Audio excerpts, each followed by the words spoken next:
నమస్తే. అమరావతి రైతులు కష్టాల్లో ఉన్నారు. అమరావతి రైతులు గడిచిన 5 ఏళ్లు ఉద్యమం చేశారు. ఉద్యమం తర్వాత కూటమి సర్కార్ వచ్చింది. అమరావతి అభివృద్ధి చెందబోతోంది, అమరావతి నగర నిర్మాణం వాస్తవ రూపం దాల్చబోతోంది అని భావించారు. అమరావతి కోసం భూములు ఇచ్చిన రైతుల పోరాటానికి మాలాంటి వాళ్ళంతా నైతికంగా మద్దతు తెలుపుతూ వచ్చాం. గత ప్రభుత్వం అమరావతి రైతులపైన కేసులు పెట్టడాన్ని వ్యతిరేకించాం. అమరావతి ఉద్యమం సందర్భంగా మహిళలపైన పోలీసులు వ్యవహరించిన తీరును తప్పుపట్టాం. మహిళలు వెళ్ళి కనకదుర్గమ్మ అమ్మవారిని దర్శనం చేసుకునే అవకాశం కూడా లేకుండా పోలీసులు అడ్డుకోవడాన్ని తప్పుపట్టాం. ఆ సమయంలో అమరావతి జేఏసీ చేసిన పాదయాత్రకు మద్దతు తెలిపాం నైతికంగా. కూటమి సర్కార్ అధికారంలోకి వచ్చిన తర్వాత వాళ్ళ కలలు సాకారం అవుతాయనుకున్నాం, వాళ్ళ కష్టాలు తీరుతాయనుకున్నాం, నగర నిర్మాణం వాస్తవ రూపం దాలుస్తుందనుకున్నాం. నగరాన్ని నిర్మించడానికి ప్రభుత్వం దగ్గర డబ్బులు లేకపోయినా పర్వాలేదు, జస్ట్ రోడ్లు వేసినా మా ప్లాట్లకు విలువ వస్తుంది అంటూ గడిచిన 5 ఏళ్ళు అక్కడ రైతులు మాట్లాడుతూ వచ్చారు. మీరు నగరాన్ని కట్టకండి, కనీసం రోడ్లు వేయండి, ఉన్నదాన్ని పాడు చేయకండి అంటూ కోరుతూ వచ్చారు.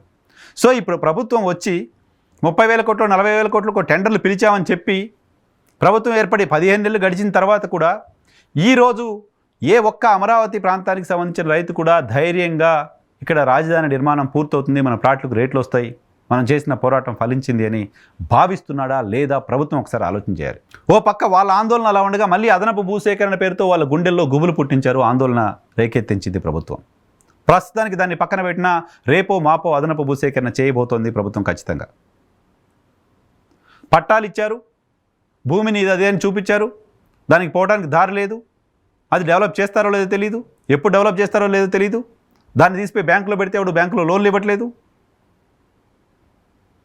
భూములు ఇచ్చిన రైతులకు మీ ప్రభుత్వం వచ్చిన 15 నెలల తర్వాత కూడా వాళ్ళ కష్టం తీరింది లాంటి ఒక ఇంప్రెషన్ లేదు, ఓ భరోసా లేదు. ఇప్పుడే ప్రభుత్వానికి వ్యతిరేకంగా వచ్చి మాట్లాడితే ఎట్లా? పైగా మనం గతం ముఖ్యమంత్రిని తిట్టి ఈ ప్రభుత్వాన్ని తెచ్చుకున్నాం. వీళ్ళ ప్రయారిటీస్ వేరే కనపడుతున్నాయి. వీళ్ళతో మనం మాట్లాడే పరిస్థితి లేదు. స్టేక్ హోల్డర్స్గా కనీసం మనం పిలిచి మందలించే పరిస్థితి లేదు. మొత్తం అంతా నారాయణ చుట్టూ పెట్టారు. నారాయణ మంత్రం అయిపోయింది అమరావతి. ఆ నారాయణ ఏం చేస్తున్నాడో తెలియదు. ఈ ప్రభుత్వం రావాలని బలంగా కోరుకున్న వర్గాలు, బలంగా పోరాటం చేసిన వ్యక్తులు, బలంగా ఆ ప్రాంతంలో ప్రచారం చేసిన వాళ్ళు మనసులో మాట ఇది. అమరావతి ప్రాంతానికి సంబంధించి ఉద్యమం చేసిన క్షేత్రస్థాయి రైతులు ఎవరు హ్యాపీగా లేరు. ఇక్కడ ఒక అలిగేషన్ చేయదలుచుకున్న, అమరావతి కోసం ఉద్యమం చేసిన నాయకులందరికీ పదవులు వచ్చాయి, వాళ్ళు కూడా సైలెంట్గానే ఉన్నారు. ప్రభుత్వం చేస్తుంది అద్భుతం అని చప్పట్లు కొట్టుకు కూర్చున్నారు.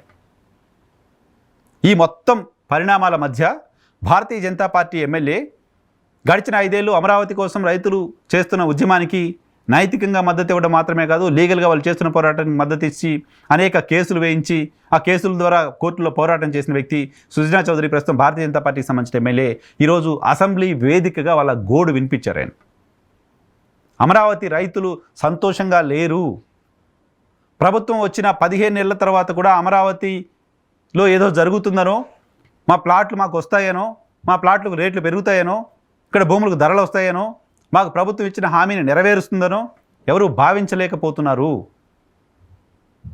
వాళ్ళ పరిస్థితి ఏంటో చూడండి, వాళ్ళని అడ్రస్ చేయండి, అమరావతి డెవలప్మెంట్కి సంబంధించి మీకున్న ఆలోచన ఏంటో చెప్పండి అనే తరహాలో ఆయన అసెంబ్లీ దృష్టికి ఈ విషయాన్ని తీసుకొచ్చారు. గతంలో చాలా సందర్భాల్లో అమరావతి గురించి ఎవరైనా మాట్లాడితే, అమరావతి గురించి ఎవరైనా నిజం చెప్తే, అమరావతి రైతుల గురించి ఎవరైనా మాట్లాడితే వాళ్ళందరినీ అమరావతి ద్రోహులుగా చిత్రీకరించే ప్రయత్నం సెక్షన్ ఆఫ్ మీడియా చేస్తూ వచ్చింది.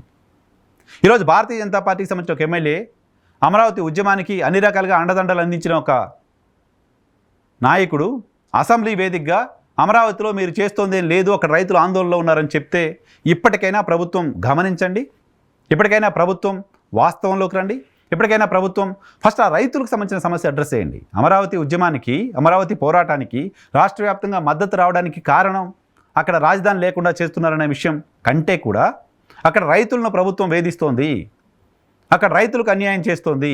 ఈ పాయింట్ మాత్రమే రాష్ట్రంలో అందరి ప్రజల్ని వాళ్ళ పట్ల సానుభూతి చూపేలా చేసింది.